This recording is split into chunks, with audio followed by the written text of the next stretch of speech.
Ben, warm welcome. About 10 years ago, I believe, you were a high school teacher in the UK. I'd love to hear the story of what triggered the change from that trajectory of just being a high school teacher, continuing on that path, to where you're now, where you're basically teaching hundreds of breathwork and breathing facilitators around the world. What was the trigger for that?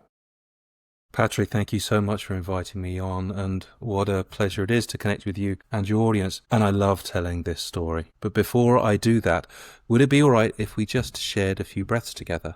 That's how we start everything in breathing space, whether it's a podcast interview, a seminar, or masterclass, to just stop and pause and connect with our breath, both individually and together. And if you're listening and watching this, please join in with us.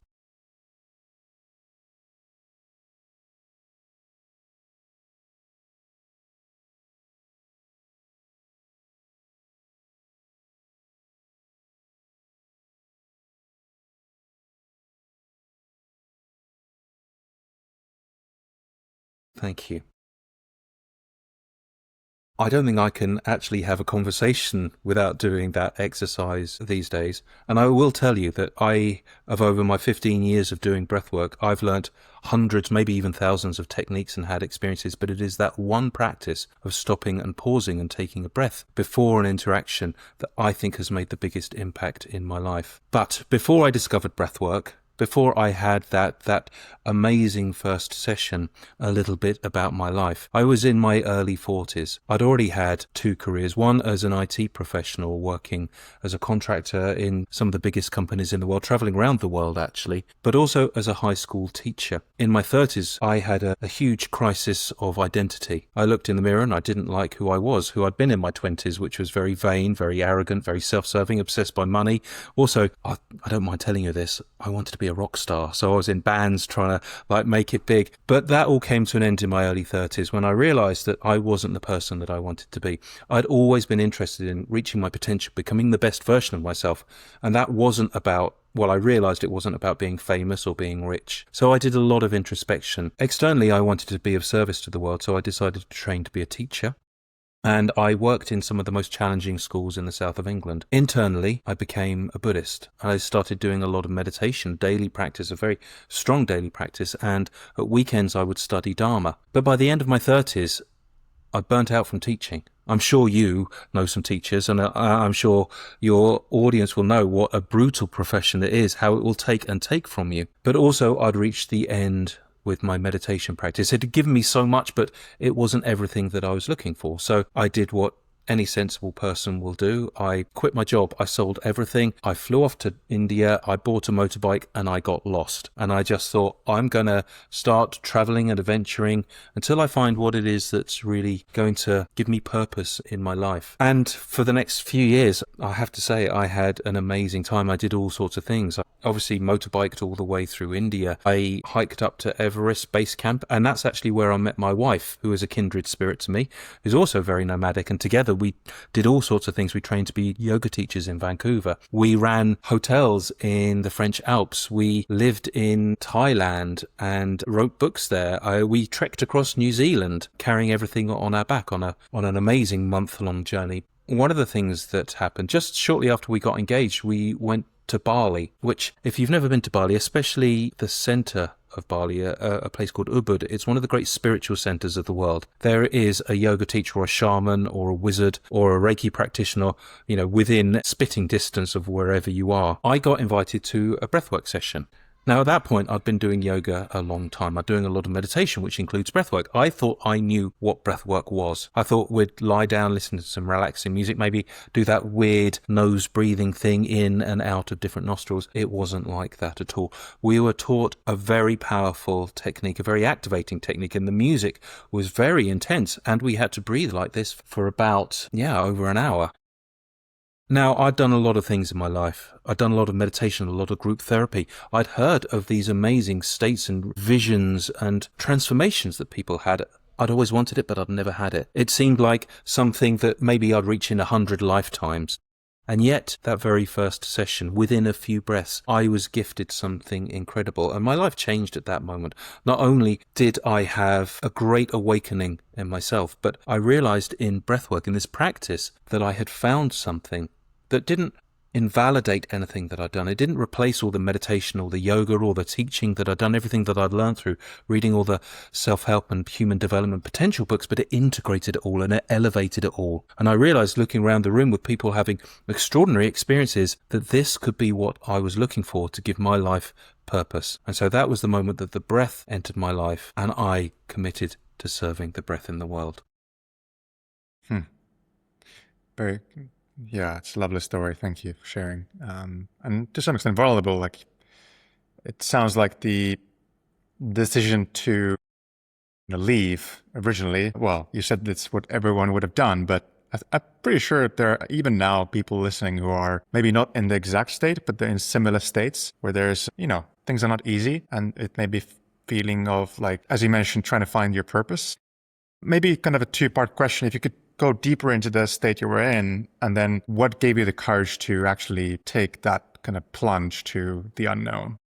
Okay, I will first share a little bit more about my experience. I am not a religious person, and I certainly don't subscribe to the traditional Christian vision of what the universe looks like, about that beyond our material realm. I didn't even identify with the Buddhist understanding of the universe, if I'm honest. And yet, in that first breathwork, I had a spiritual awakening. I saw angels in front of me, beings of light and love who I knew that were just there to support me. That's a real head, I hope it's okay to swear, it's a real head fuck. Because when you don't believe in angels and yet suddenly you see something in front of you, you feel their presence. Well, what does that do? Well, it certainly didn't mean I converted to Christianity or Catholicism and started subscribing to that. But it was very, very difficult to deny that I could feel that there was something beyond the material world in which I moved. And there was, if not consciousness, there was certainly love and support. And there was a feeling that there is something beyond just who we are. So that was my experience on that very first breathwork, an extraordinarily powerful experience, a spiritual awakening or realization, if you like, to something beyond that. I don't talk about that very often. Some people resonate with that imagery very strongly. But it can also be very problematic for people. There will always be people who want to interpret that, who want to give meaning for that. As a facilitator, that is something that really doesn't sit well with me. When someone has a powerful experience in breathwork, it is really up to them to find their meaning in this, to find their own interpretation. There is a natural human inclination to want to give your power away and to ask for the teacher or the facilitator, what does this mean? What should I do? Actually, one of the things that breathwork has taught me, it is empowerment. It is to take charge of your own journey, that realizing that you are the most sovereign being who can make meaning in your life. So that was my first experience. But the second part of your question was, what gave me the courage to make changes in my life? Well, first of all, I was very fortunate at that point. I didn't have any dependents. I wasn't married and I didn't have any children. When you're in that situation, things get a lot more difficult and a lot more complicated. When you have people who are financially, emotionally, relying on you, you can't just sell everything and disappear as I did. So in that situation, you have to take a longer perspective. Will what you are doing currently serve people in the long term, not just in the short term by making money for this year or the next couple of years, but what will happen if you continue on this trajectory for the next 5 years or next 10 years? Where will that leave you? Will you still be able to support them in that time? And if the answer is no, if the answer is carrying on like this, getting myself chronically stressed, overworked, tired, crabby, not even am I going to cause great physical, emotional problems in myself, but actually am I going to show up as the best person in my everyday interactions with them? Now, if you can't make big changes in your life, perhaps there are small changes that you can make. For many people, this is the career or the job that they find themselves in. Because, let's face it, a lot of the modern workplaces are not designed to support workers by their very purpose. Businesses and companies are there to make money. Although, if you really want to take the longer term view, the biggest assets anyone has is their workforce. So actually, for me, that is the primary. But in the short term, again, businesses need to make money. And so they will ask things of their employees that might not actually be beneficial for them in the long term. So really, there does come a point. Your body will start sending you signals. It might be stress. It might be overwhelm. It might be the inability to sleep. It might be digestive problems. It might be chronic back strain. It might be headaches. It might be you're getting forced to take time off work. That's your body telling you need to make some changes. And if you don't make some changes, well, your body is going to make some changes for you. It's going to make you so sick you cannot carry on. So to answer that question, well, there comes a point in your life when it is less painful to make changes than it is to carry on the trajectory that you are on. When it becomes like that, well, it's actually easier to let go than to stay the same. Yeah, I'm sure we'll get back to change, especially given like the people we work with and the experiences they've had. But maybe just to zoom out a little bit, we've been using the word breathwork a couple of times, and even through the 12, 13 episodes, it kind of means a lot of things. Like it means everything from what Huberman Labs talks about psychological sigh as one of the best ways to reduce your arousal state of stress in just a couple of minutes. And I think you're talking about something completely different. So maybe how do you think about that word and kind of where does the particular style of breathwork that you're teaching kind of fit into that realm? I really love this question because there is a lot of confusion, if you like, and there's a lot of different interpretations around what breathwork is. Breathwork for me is very simple. It is bringing awareness and intentionality to how you breathe, and that's what breathwork is, bringing awareness and intentionality.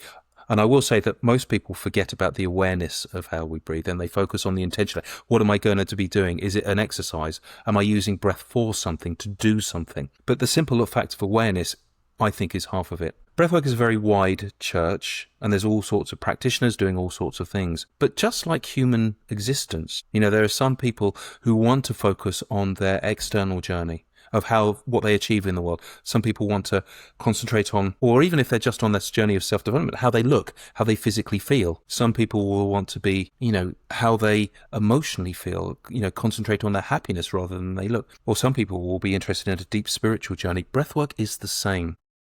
As humans, we live on all sorts of different levels, from the purely physical to the emotional to the energetic to the spiritual. Breathwork intersects, nourishes, or manifests, if you like, on all those different levels. So you will get some facilitators who concentrate on just breathwork for physical well-being, or how to optimize performance, or how to increase longevity, or how to fight colds. You'll get some breathworkers who will want to use their breath for emotional regulation, to help them cope with stressful or difficult situations. Sometimes there are other, physical ailments such as lack of sleep, lack of concentration, that you can use breathwork for. Some people will want to go deeper with breathwork, and it has this capacity that not many people know about to help release stuck, stored energy, emotions, difficult experiences in your body. Some people call that trauma release, but breathwork can do that. Breathwork can also go into the even more subtle energetic realms, such as the spiritual experiences that I shared a little bit earlier. They don't necessarily have any religious interpretation. It is a non-denominational practice, but there is the possibility for a really deep, powerful, subtle experience. Now, where do I lie in this spectrum? Well, I believe to be a truly gifted facilitator or breathworker, you need to meet people wherever they are. So as a breathworker, I feel that I have to have, if not a mastery of, but an ability to play in all those different areas of breathwork, from the breathworks that support our physical well-being. And I know that this is a particular area of focus for you and your company. But also, if I'm meeting people who is ready for, or is open to, or it's their time to receive a spiritual awakening or a great trauma release, I have to be prepared and I have to be ready to hold people in that experience. So I feel if I'm truly to serve the breath, I need to be open to supporting people in all those areas. What do you think is happening mechanistically? How much do we know about when you think about those deeper sessions, like that go through all the layers? And I've spoken about this with a couple of scientists, and it feels like there's many things going on when it comes to, of course, the brain, the physiology, but like if you try to describe like what's going on first on the first layer that then helps to get through the other layers, what do we know about that? This is an amazing area to talk about, and I love it. Unfortunately, these days there is a lot of research going on into this area, which really excites me. So the powerful breathwork technique that I teach, amongst other things, is called conscious connected breathwork. There's a lot of different variations of that, but they all roughly have the same physiological action on the body. Now, I don't, people will study this for years and years, so we can't go into too much detail. But when you breathe in this particular format, you are altering the levels of carbon dioxide and oxygen in your body. Now, actually, people try and alter those things through their diet quite a lot, but actually, you can do it with your breath very simply, because when you change the levels of carbon dioxide in your body and oxygen, it does some things. The most obvious thing that it does physiologically, biochemically, is it changes the level of carbon dioxide and oxygen in your blood. Now, when that happens, that changes the pH level of your blood. I'm sure everyone's heard of acid rain. Now, acid rain is actually when carbon dioxide or some variation of carbon gets dissolved in rainwater in the sky and it comes down slightly acidic. Well, the same thing happens in our blood. When carbon dioxide, which is a byproduct of intracellular respiration, our cells turning sugar into energy, carbon dioxide is produced. And carbon dioxide needs to be released from the body, so it travels around, it gets dissolved in the blood plasma and gets expelled when we exhale. But that makes our blood a little bit more acidic. When we have when we have less carbon dioxide in our blood, which is what we do when we do conscious connected breath, we are reducing the amount of carbon dioxide in our blood. So actually what happens then is that makes our blood more alkaline. All sorts of things start happening when our blood pH changes. Now, these are very minute changes and they happen really quickly. So it's not just this happens and then that happens. It's constantly flowing and changes. Some of the things that happen, it changes the vasodilation of our blood cells. So it changes our blood pressure. But then it also changes where our blood flows to. And this is a really interesting part. And I've been fortunate to take place in some studies on this at Sussex University. I got put into an MRI scanner and I did this technique. And so they can map where the blood flows to. Partly, it gets reduced into your brain. Now, that sounds really bad. Like blood flow getting out of your brain. Well, actually, not completely, because our brain is all sorts of different parts. And the blood flow reduces from some parts, especially our frontal cortex, and goes into other parts of our brain. The limbic system, which controls, is more associated with the emotions, or the reptilian brain at the back, which is, more associated with, our basic survival. And that kind of correlates with many of the experiences that people have when they do a deeper session. Their thinking brain recedes and their emotional experience brain, which, we don't get to explore in our everyday so much, gets actually turned on a little bit more, and we get to tap into that aspect of our being. So that's just one of the mechanistic things that happen. It's difficult to quantify because every single person has got a different physiology. Every breath that we take has an impact. So it's a dance, it's a flow. It's not this happens and then this happens, because it isn't the same in some ways, unless every time we put on a skull cap with electrodes on and did it, which would change the experience in itself. It is impossible to exactly quantify, but we know roughly the physiology and the biochemistry of what happens when we do this breath work. There's lots of other things I could talk about, but that's just a taste of some of the things that happen. Yeah, it's fascinating. I've heard about basically the oxygen reduction which is kind of almost like counterintuitive, right? Where people think that when you breathe more, you would get more oxygen into the brain, but actually it's the opposite. But I haven't heard about the exact mechanism that happens like with prefrontal and then transferring to the back. That's fascinating. What's maybe one question, like you mentioned earlier, that a lot of people when they go through this deep practice for an hour of this style of breathing, there's no denying that people have these, very deep subjective experiences. And yet, when you're talking about it, externally, whether it's a facilitator's webpage or, anywhere else, there's some sense where you don't want to be kind of overselling it, almost as something mystical. How do you thread the balance as both a teacher of teachers, but also in your own work? Where do you draw the balance of not dismissing lived experience people have, while still kind of being a bit conservative around what are we actually talking about here?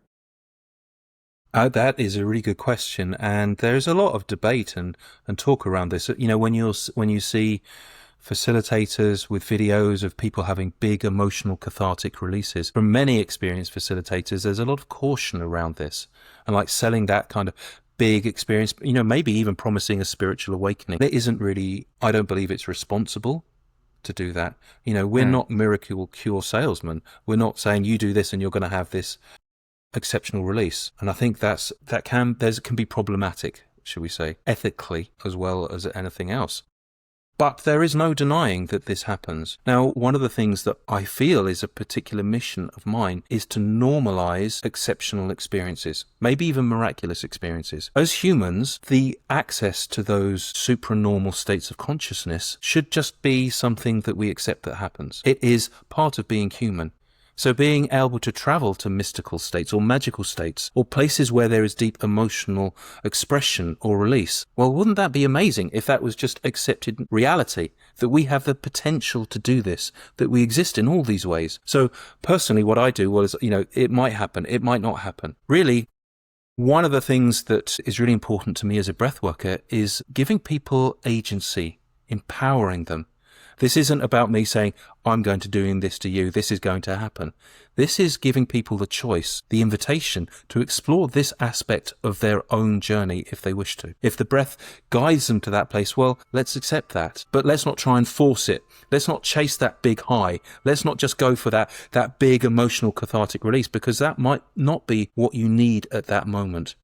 It might be that it is. In which case, hallelujah. But if it isn't, and there's something else you need, also hallelujah. This is what you need. Yeah. Yeah, it's I think both for people kind of doing the service, as you mentioned, but also for companies like ourselves, where you kind of want to stay grounded in what is known. But then again, as you mentioned, like with consciousness, it's so abstract as a space, and like whatever you experience is subjectively true. And I guess what's helping here is like the research on consciousness itself is improving, and like there's the frontier, which kind of is ahead, but even like what's accepted, it feels like it's changing slowly. Like what was true maybe 10 years ago is different than what is norm now, and what is accepted in the kind of more mainstream scientific debate around consciousness and what this different states it has. So I think in a way, hopefully kind of breathwork as a community can add to that and keep pushing the frontier in what, as you mentioned, what is normal without overstepping, because I think that's the danger. What I see is like, at least this, if you think about a community, whenever there's like these, like stepping over the boundary, it erodes trust, I think, for the entire community easily in front of the kind of the mainstream like audience that ultimately we want to help here. So it's a difficult balance to thread, I guess, for everyone and every one of us. There is a place for it. And I don't want to just say that is wrong and people shouldn't do that, because those experiences for many, many people can be a real wake up moment. Of course. Can be where something changes. Whether it's right for everyone at that moment, that's where it becomes problematic, because when you're that activated, there is the potential for things to go wrong. If it isn't a really well-held, safe place for people, then there is the opportunity, what we call re-traumatizing people, where experiences come up and are not well held in that place where the processing goes wrong. It can do more harm than good. So there is a place for them. I don't mind saying this, that the places that have those big glossy reels of people having those big spiritual experiences are often the places that are doing a lot of marketing, that rely on a lot of people coming in, that actually for their business model, they need that as a selling point to keep themselves afloat. That doesn't sit with me ethically to do that. And sometimes it feels that this isn't about serving the breath. This is the breath serving maybe something that is more profit driven. So there's concerns around that for me. But, I don't want to judge anyone else. Everyone there is serving the breath in some way or the other. And in other ways, the breath knows what's best. If that is what wants to happen, I can't knock what other people do. I'm going to concentrate on what I can change and how I can serve the world. Yes. I do want to talk about the craft of facilitation, which you already alluded to. But before we do, I just want to touch on something you mentioned, trauma-informed, as a word. I think I've seen it now somewhere else as well. Like, how do you define what that means in your work? And maybe what does it look like in practice? How is it different from something that is not trauma-informed breath facilitation? My goodness, that word gets bandied around so much, doesn't it? You see it on every website, and there's lots of different variations of it. Trauma-informed, trauma-sensitive, trauma-trained. I don't really like the word trauma very much. I don't think it's an accurate description of realistically what's happening inside of us, but we can only work with what we've got. What does trauma-informed mean? Well, really, it isn't any different to good facilitation or good teaching or good space holding.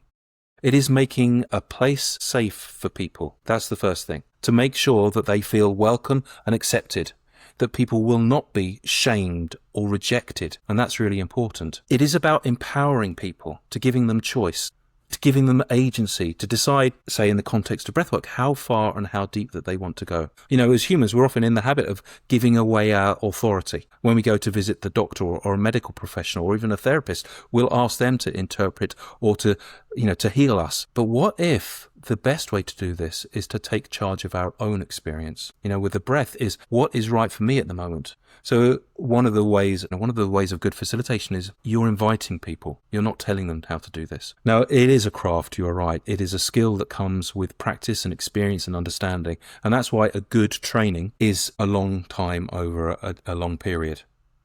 For instance, our training recommended by the standard setting bodies, the GBPA, is 400 hours, at least 400 hours over at least 2 years. And that is a lot of work, trust me, because it takes that amount of time. There is a science to facilitation as well. I was a teacher for a long time, and I used to teach some of the most difficult kids, some of the most hated subjects, French, maths. I used to teach all of those things. How do you teach that? Well, the rules to good classroom management, actually, where you make the learning environment fun, you make it accessible to people, you make it relevant to people, you make it exciting. Actually, when you start to do that in a breathwork session, you make it accessible to people. You can do this. You make it fun. We are going to have so much fun together doing this. It's going to be amazing. You make it safe for people. It's all right to get it wrong, by the way. There's no right way to do this. Whatever happens for you, let's just say now it's okay. You put clear boundaries in place, firm boundaries. If you are perhaps got a contraindication, if you're perhaps on a substance, if you're not in your right state of mind, maybe this isn't right for you at this moment. Maybe let's try it another time when you are ready for this. So there's boundaries. You don't have to enforce them like a dictator, but you make a space welcoming for people to come into. You make it safe for them to have their experience. You give them agency and choice to how far and deep they go. You make it fun, exciting, and accessible. Then that is what makes a trauma-sensitive, informed kind of experience for people. Yeah, you mentioned the 400 hour, which, as you mentioned, is a long time. But I'm curious to hear, I'm sure even within a cohort of people who go through those 400 hours, there are some that you would deem like the best. They're really good at what they do, and some that are good, but there's a difference. I'm curious to hear, what's the difference between those that are great versus those that are merely good? Practice, like anything else, it's riding a bike. The more you do it, the better you get, without any question, because you learn from experience. When something occurs, you'll learn from that and move on. It's difficult to when you say best, I mean, that is, a really subjective term. There's people I respond to a little bit more. Everyone comes with at least for me, a good breathwork training isn't saying, here's a method, learn it, this is how you facilitate it. It's not black and white like that, because everyone has got a different flavor and a different style of how they do things. Everyone will bring a different bit of their personality to it. So I love it when people come in and they train with us, and perhaps they've had a training or a lot of expertise in sound healing, or they come in as a house DJ and they mix it up with house music, or perhaps they are a yoga teacher with great experience of restorative yoga, of putting people into really comfortable positions, or perhaps they want to kind of combine breathwork with, salsa dancing. And when you start to realize and understand that breathwork is part of all those experiences, and breathwork can support and nourish those experiences, and you have an experienced teacher who is not afraid to let go, to explore and to grow, to bring their own facilitator, then it becomes like a banquet of food. What is better, lobster or potato soup? It depends who you are, what you are craving at that particular moment. But it is a buffet of things that you can enjoy all the time. So the best facilitators are ones who will combine everything from their lives, that they will have a lot of practice. They're not afraid to dance and to experiment and to live in the moment. They don't rely on a method or a script or a form, that they are able to respond as themselves, relying on their experience and their wisdom to create something amazing. That is what I think makes a really good facilitator. Yeah, it allows us also to basically have endless variety if you're making it basically unique to yourself, which is beautiful. What about you already kind of to some extent answered this when you said just practice, but when you think about new people coming out of the program, whether yours or someone else's, It does feel like it's a change that people are doing partly to gain purpose. Like very often I'm seeing people shifting from corporate world. They feel they have maybe a transformative experience themselves in any form, and basically they want to share that feeling to other people they care about, and thus kind of train themselves to be a facilitator. Some, of course, might keep their main thing as main thing, but some actually have like an ambition to move to this full time if they can.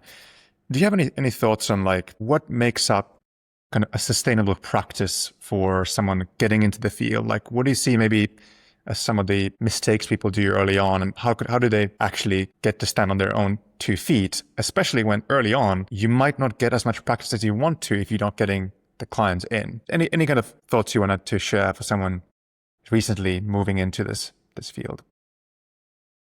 I will first of all speak from my own experience. When I finished my Please. training, I was on my own. And this was 15 years ago. Breathwork is a big business these days, a global enterprise with people all over the world doing different things with the breath. But 15 years ago, it was much more niche. No one had really heard of it. I was on my own. I completed my training, but what next? What could I do? The first thing, and this is something that I really wanted to change in what I do in breathing spaces, to make sure that people are not alone. That make sure that they have the continuing support of a community that will nourish them and that will support them when things are going difficult. The arm around the shoulder, or perhaps the wisdom of encouragement in the ear, but also to celebrate when things are going well. And that's something, genuinely we do not do enough of in our lives. We all have that voice of that inner critic saying, you've got to do more, you've got to do better, you're not good enough to do this. But I think we need to change the dialogue around this. What about, wow, that was amazing what you just did? Or, I've just had a victory today. I didn't get stressed all day and I feel really good about that. Or, I led 3 people in a breathwork. Or, I led 1 person in a breathwork for 3 minutes. You could have changed not just someone's life there, but the world, the way going forward. So that's the first thing. Making sure that you are supported, that you are connected, that you are nourished. And that is really serving the breath as well. And when you look at it like this isn't just about what am I going to do, how do I support this, but how do I serve and support the breath? When you take a bigger vision than just yourself than what you do. So that's the first thing. There's all sorts of other tips that I can do. One of the things that I love saying is you've got to, think big, because the work that it takes to have a one-on-one client is pretty much the same effort that it takes to run a workshop where you might have 10 people come up or 15. And that is pretty much the same effort that it takes to the same planning that it takes to run a retreat where you might take people away for a weekend. But the economies of scale, if you're just looking at what can support me, is much higher. So I know for many people, it is their ambition to run restorative or transformational retreats for people where people come out of their normal everyday existence and in the connection of a community have something extraordinary happen. And I will say that often just that by itself, coming out of your normal everyday life and being in true connection and community, which isn't something that people get to have in their normal, often that's enough. You don't need to have those big breathwork sessions. So there is no one path of what a successful facilitator looks like. You're right. Some people will just do it on the side. Some people might have retired and just want to serve the world. Some people say, like I did, what else am I going to do with my life? I'm here to serve. Some people might want to open up a school to train others, as I did. Some people might want to take on high-end corporate clients, which will pay 300, 400, 500 euros an hour to finance themselves. All of that is welcome. So there isn't one way to do it. The best advice is don't try and do it alone. Yeah, no, we need people around us, especially when you're moving from an office where you probably had, friends around you, and suddenly you're by yourself. It can be probably very lonely. Same for any solopreneur, which basically you are as a facilitator. So it's good advice is to figure out. And also, I think it's, you are the average or whatever, 5 people around you. So like, in a way, if you have other people that are going the same direction, it can be a great supportive mechanism. One question I want to ask you, I know, of course, you deal with this mostly felt sense. And of course, in the sessions, you don't need any technology. But as you know, at Alveos, we work with data and hopefully can expose or at least create meta-awareness for people around the way they breathe. And I was just curious to hear, like, if you could have something like objective around the way people breathe or otherwise just are in the world, what would you want to have for every client between sessions, for example, that would be interesting to see either for themselves or for you as a coach? This is a great question, actually, and I have thought about this question, the answer. And I'm going to talk about the empirical things that you can actually measure, because, the internal subtle things, which I think many people really want, like my happiness or my level of fulfillment or my wisdom level, by their very nature, they are unmeasurable. And they cannot be. Two things jumped out at me. The first thing that I think would be really useful is breaths per minute. So when you're using breathwork for your physical well-being, these are things that you can often measure and chart over a period of time. And I think breaths per minute would be a really good one. Generally, we want to lower our breaths per minute. We want to have, deep, slow, longer breaths, so fewer breaths. For those people who study Boteko, for instance, the less we breathe, the better. So that's one thing that I think would be really, really useful, to measure breaths per minute. And I suspect if that technology isn't here already, which I think it may well be, I would say that's one of the things. The other thing that if you study breathwork, especially for this physical layer, you'll know, one of my favorite authors, Patrick McGowan, this is like front and center, is the importance of nasal breathing.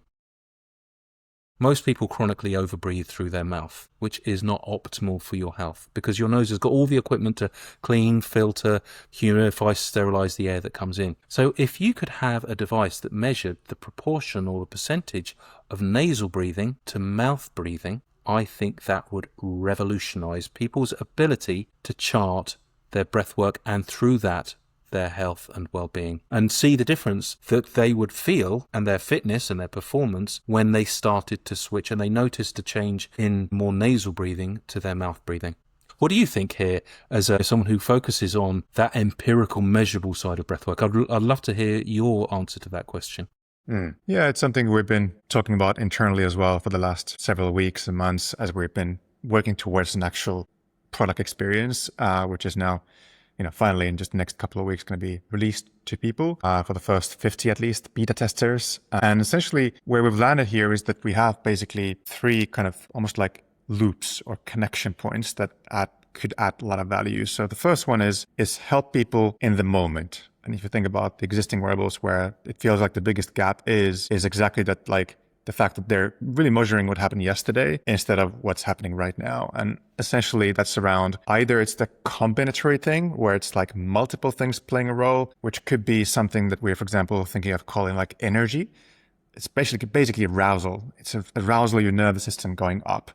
And when it's happening without your activity level going up, meaning you're still, and yet your system is like getting wired, which is probably going to be your breathing rate going up. It's your heart rate potentially going up. And importantly, this thing called respiratory sinus arrhythmia, which basically it's now called respiratory HRV, also, triggering. It basically is a great proxy for your arousal state. And we can combine all that to see, hey, that is happening. And again, you're not moving. So you might want to get a little nudge. And that creates the first like loop where you get detection of the state, you get nudge physiologically with this like very low frequency vibration. And then you can either just like become more meta aware of your own state and kind of change it if you know what to do, or you can quickly open the app and do a breathing routine. Most likely going to be resonance breathing, longer exhale and so forth. So that's like the first loop. And then in the second one, it's like more a daily loop. So at the end of the day, you check. You're given a summary of what are the learnings from the day, applying everything we can track from variability of breathing to the kind of heart metrics, the respiratory metrics, and just trying to see correlations between your behavior and the actual data. And it's something that, going back to what you were saying around like the things that are unmeasurable, at least we have proxies in subjective kind of state. So for example, we have this like 2-dimension cross of your emotional state. So you have energy level on the horizontal axis, and then you have the vertical axis, and then you have the pleasantness on the vertical. And basically what it helps us to do is you can map your emotional state at each point of the day. So particularly after each exercise, but also if you get a nudge, you might want to quickly like log, where are you? Because sometimes when you're aroused, it just means you're excited, and that's fantastic for you. but sometimes you're actually angry. And that's a very different state. Both are high energy. Physiologically look very similar. So what we can do is just ask people, where are you in the year? And then basically start learning, what did it look like for you physiologically?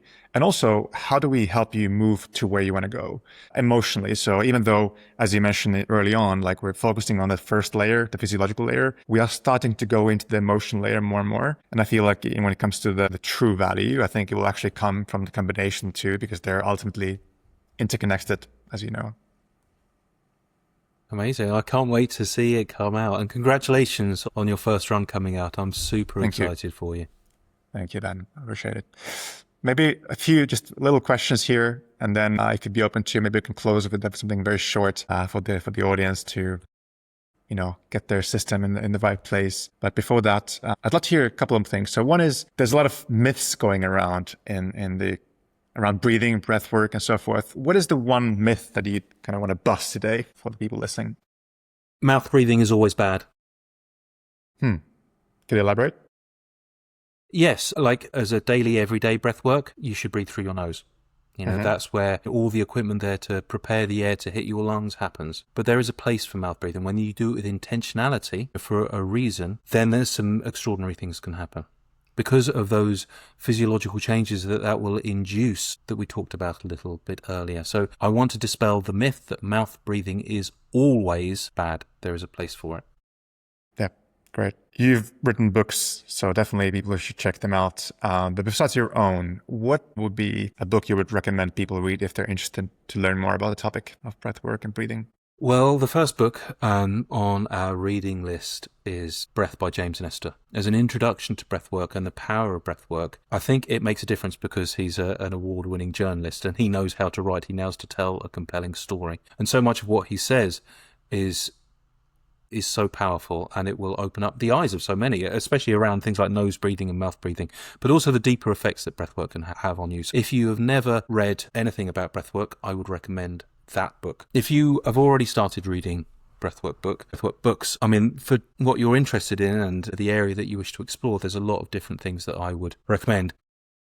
I think one of the most comprehensive books that I would recommend is Jessica Tibbs' Breathing and Psychotherapy. If you haven't connected with Jessica yet, she is one of the founders and the co-directors of the Global Professional Breathwork Alliance. She's an extraordinary individual, has created the Universal Breathing Declaration, created so much, and she's been doing this a very long time. She is an extraordinary person. She's also a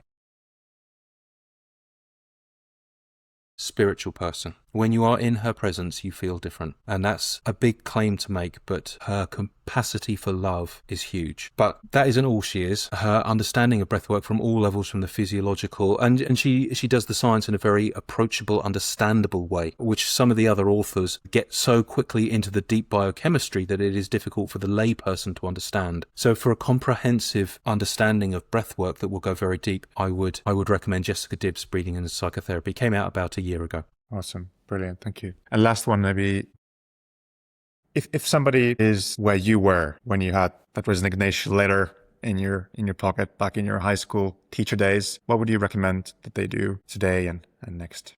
I'm really surprised you found that story. So for those of you who don't know anything about me, when I was a high school teacher, I knew that this career wasn't healthy for me and it really wasn't serving in the community that I was in for a long time. But I couldn't quit. I couldn't leave just when I wanted to. And I'm sure that will resonate with many of your listeners who feel trapped in a career perhaps that they know isn't serving them. So what I did, I wrote out my resignation letter at the beginning of a school year and I put it in my pocket. And that was my security blanket. Whenever things got too bad, I knew I could just whip it out and just going up to the head and say, right, you know what?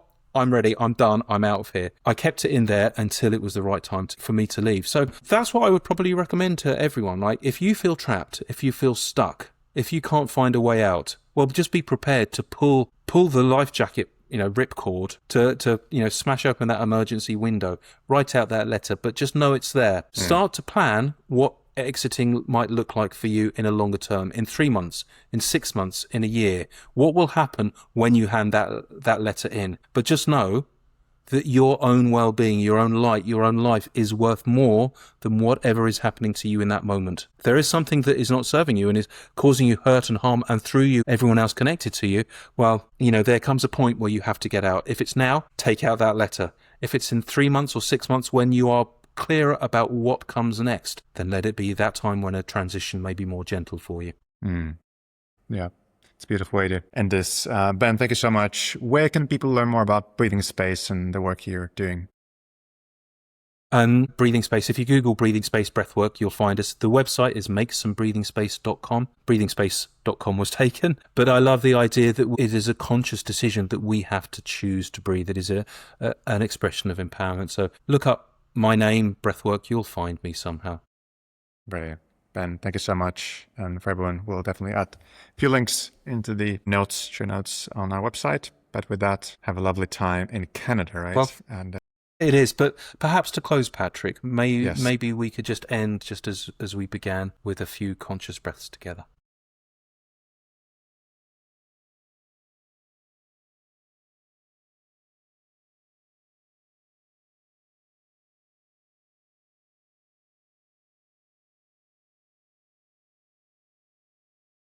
Thank you. Thank you, sir.